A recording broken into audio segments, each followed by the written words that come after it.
प्रणाम सब गोटे के। हम शालिनी झा अहाँ सबके बीच उपस्थित छी। एकटा खिलौना गीत लऽ कऽ सेहो उपस्थित छी।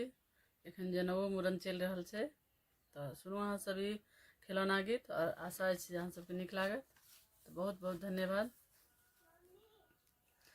मांगू रे बहिनो कोन फूल मांगब, मांगू रे बहिनो कोन फूल मांगब, मांगू रे बहिनो कोन फूल मांगब।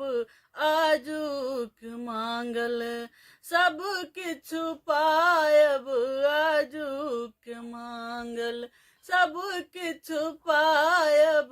मांगू रे बहिनो कौन फूल मांगब।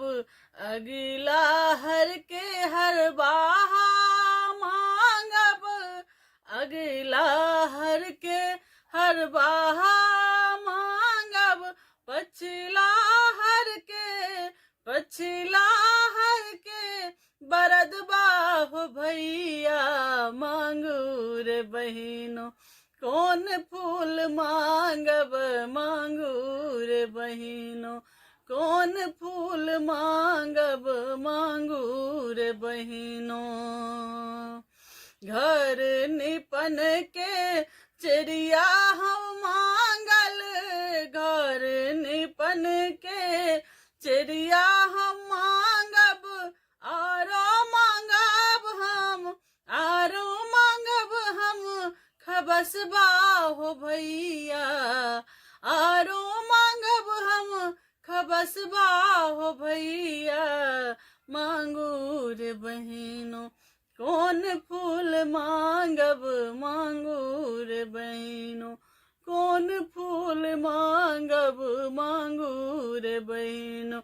दूध पिया के गैया जे मांगब, दूध पिया के गैया जे मांगब। आरो में मांगब, आरो में मांगब कटोरबा हो भैया। मांगू रे बहिनो कौन फूल मांगब, मांगू रे बहिनो कौन फूल मांगब। पिया चढ़न के घोड़ा मांगब, पिया चढ़न के घोड़ा मांगब। आरो में मांगब, आरो में मांगब महिषबा हो भैया। मांगू रे बहिनो कौन फूल मांगब, मांगू रे बहिनो। बाहर लुटे भाट पामरिया, बाहर लुटे भाट पमरिया।